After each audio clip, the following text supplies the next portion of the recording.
what that stadium felt about the show from the city itself. I think that's a little bit different. We did, I think we did Houston, and now we want to talk about AT&T Stadium. All right.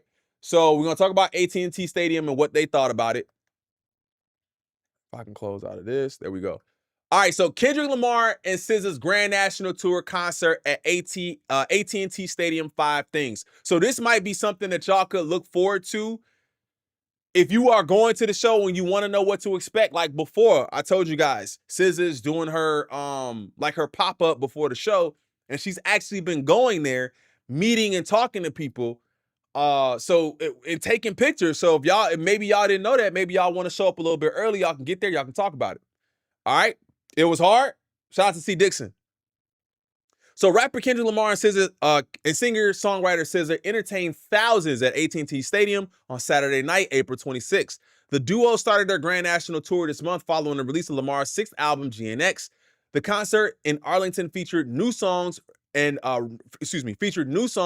reimagining of old favorites, and stunning visuals. So that's another thing I'm seeing a lot of, right? I'm seeing a lot of not getting the song in the way that we thought it was going to be. It's a complete reimagination of the song. Shout out to y'all, man. Make sure y'all go check them out. I appreciate it. Here are 5 things I saw at the Kendrick Lamar and SZA Grand National Tour stop in Arlington, Texas. All right. These are just pictures from the show, huh?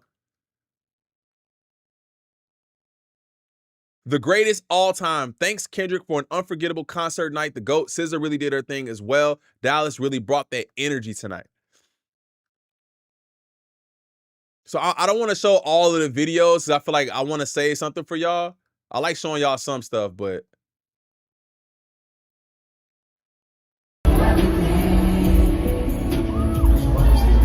nah, I ain't gonna show y'all all that. All right, so remix versions of old songs. So Lamar manages to breathe new life into his older songs. The rapper who performed with SZA in February at the Super Bowl 2025 halftime show in New Orleans did an a cappella version of Swimming Pools at the AT&T Stadium show and switched up the instrumental, Mad City and Count Me Out.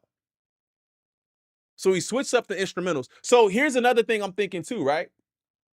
Here's another thing I'm thinking. What if we see this like mashup of music as a project? Not to say it's the deluxe, because I know people will be pissed off if I said that was the deluxe. But what if they decided to say, what we're gonna do is maybe put some of this stuff together and then put it out as a project because we're doing reimagined versions of the music. Maybe we get that. I don't know. Let me know what y'all think. I was thinking a concert film. Concert film could be dope too. Oh, we absolutely getting a concert film. We absolutely getting a GNX Tour documentary style Fade to Black style, but not Fade to Black. But maybe we'll get something like that. I could definitely see that. Absolutely.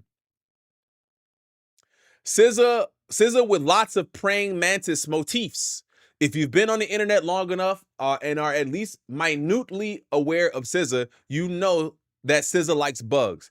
She starred in videos dressed as a bug. Throughout the concert, whenever SZA was on screen, so were images of insects or a dancer dressed as a praying mantis. An unreleased song. So Lamar performed plenty of favorites that concert goers could sing along to, but he also rapped an unknown song. According to internet rumors, it might be called Bodies. So again, that's not an unknown song. It's not unreleased either. It's unfinished, I would think. It's very short. There's probably more to the song that we haven't heard. Like we haven't heard the full version yet, but he's performing Bodies.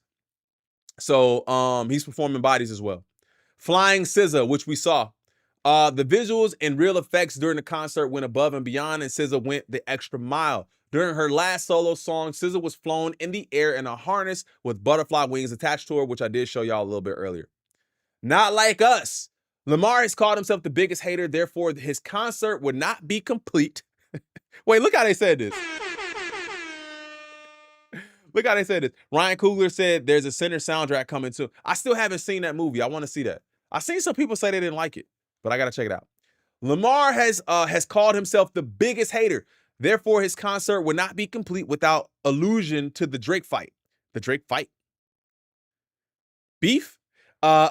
Fans waited for Lamar to perform Not Like Us, and unlike during the Super Bowl halftime show, he didn't tease it out. The song was the hit of the night. So there seems like they're closing out the show with Not Like Us, which we already know. But I've heard that some people are saying there's a possibility that the show switches or changes up down the line. So it's not the same show. So as of now, it's ending the show. I'm thinking it's going to continue to end. I don't see why they would deviate away from that at all. Not at all. But that is basically from a Texas perspective, a writer there. That's what they went. That's what they saw. So if you guys are going to the show, that's a little bit of what you can expect without spoiling too much. Like I said, we're going to do this anytime. I want to see what different cities say about it. Like when it gets to Atlanta, I want to see what Atlanta got to say. I'm hoping I'm in a building in Chicago. Like I'm gonna try to get these tickets, but I'm hoping I'm in a building in Chicago. The content creator that I am wants to say I'm gonna have a second or third person there that's just gonna stream the whole thing for me on a great camera. But then also I'm like, dog, I'm just gonna be there and I'm just gonna chill if I go. All right, that's gonna do it for that topic. On to the next.